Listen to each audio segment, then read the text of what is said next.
those children may be your children.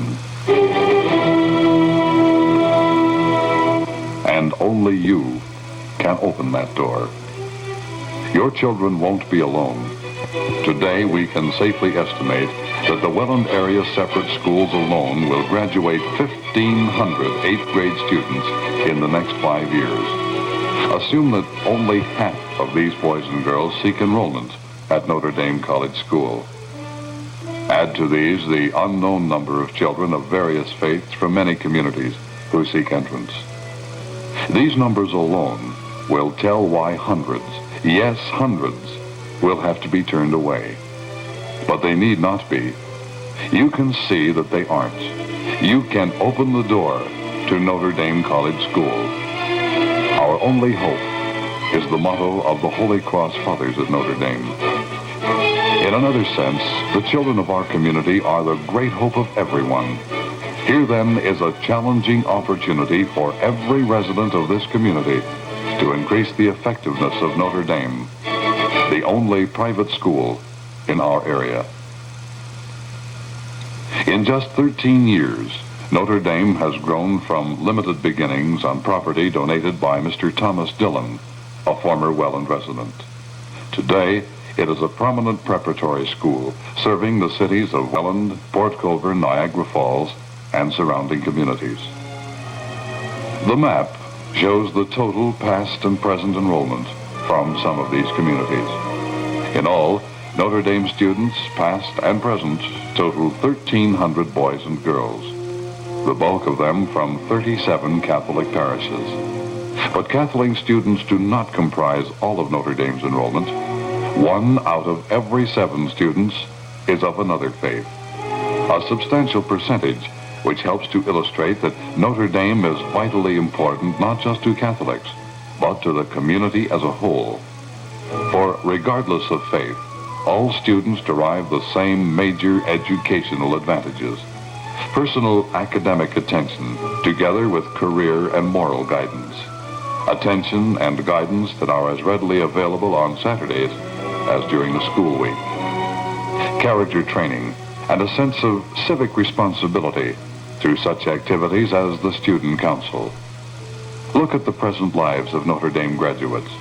So many of them have stepped successfully into places of civic responsibility in business, in industry, in the professions, in almost any field you look. You will find Notre Dame graduates. As citizens, parents, individuals, they are a credit to our society.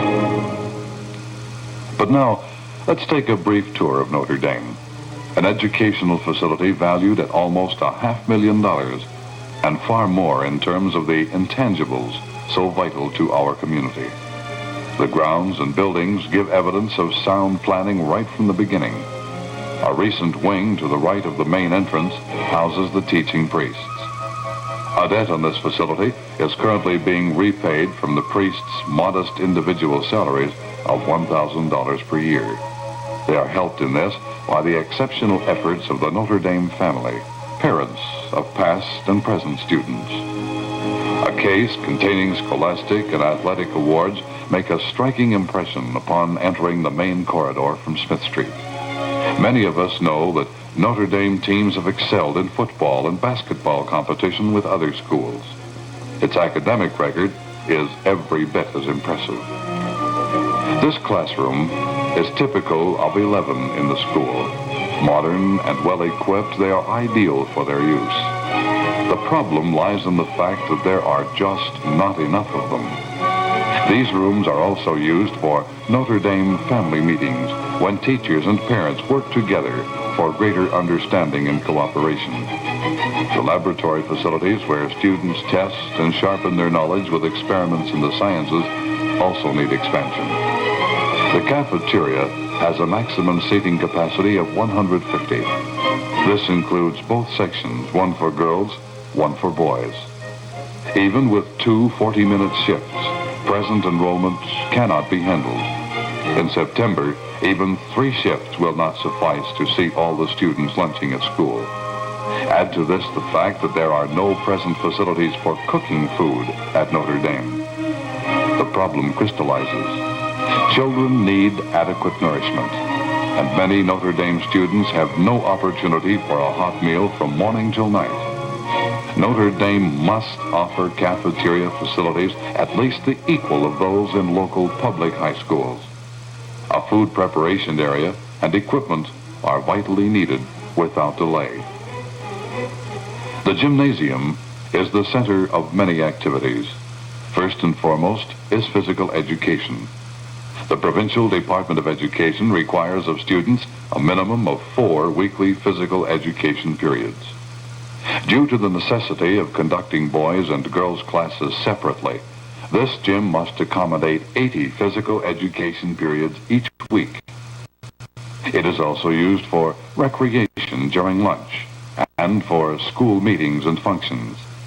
This presents a serious problem in scheduling. We've looked at the school, discussed some of her problems, her source of students. We have established that critical enrollment pressure from various areas requires action now. The Holy Cross Fathers, area pastors, and civic leaders have worked hard and planned carefully for expansion and renovation. Action must be taken now if our children are going to get the opportunity they seek. Notre Dame needs immediate expansion in classrooms, laboratory, cafeteria, and gymnasium. Minimum construction costs for the needed facilities are as follows.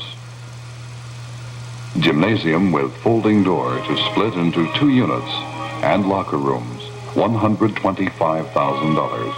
Bleachers for student assemblies and sports spectators, $10,000. Conversion of present gymnasium into 2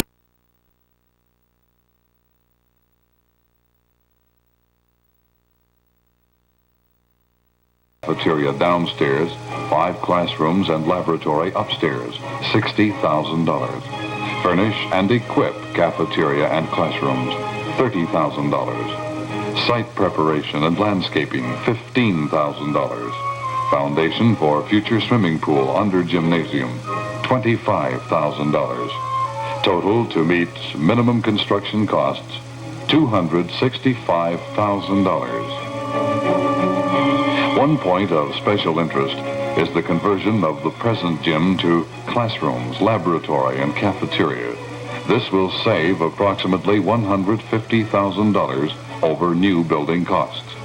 A second point is the foundation for the new gymnasium.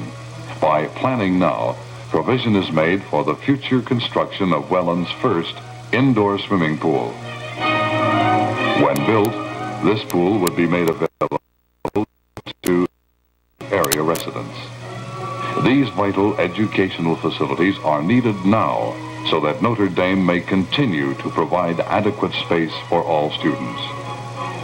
The Holy Cross Fathers, who play an important role in the educational development of our community, need our help.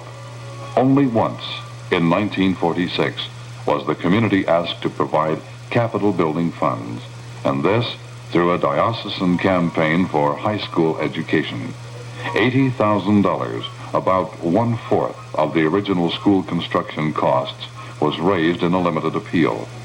The congregation of Holy Cross assumed the rest of the burden, except the debenture interest carried by area parishes.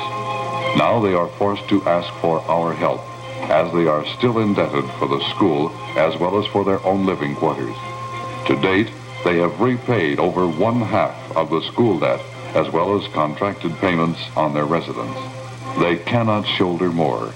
Therefore, the Notre Dame College School Advisory Board, after much careful deliberation, has determined that a special gifts campaign throughout the community must be the first step in accomplishing these objectives.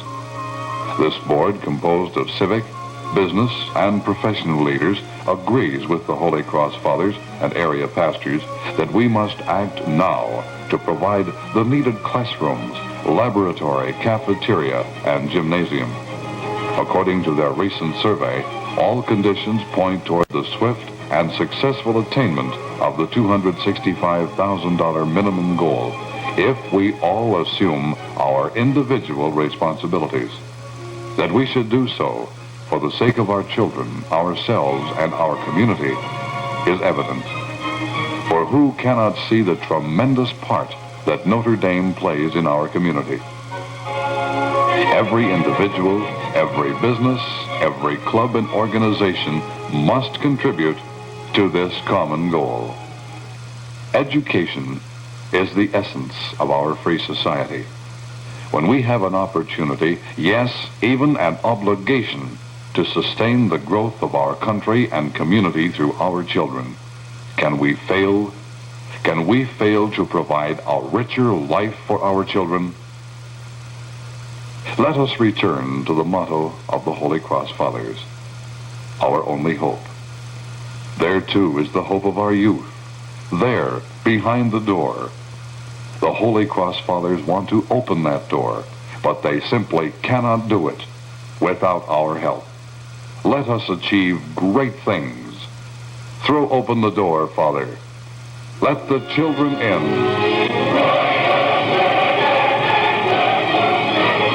Give them the opportunities, the advantages they seek. These are our children, and we have the vision to give them the great gifts of education and hope, the joys of a full, rich life. Now we will arise and build together, for it is now our children need us. We must open the doorway to the future.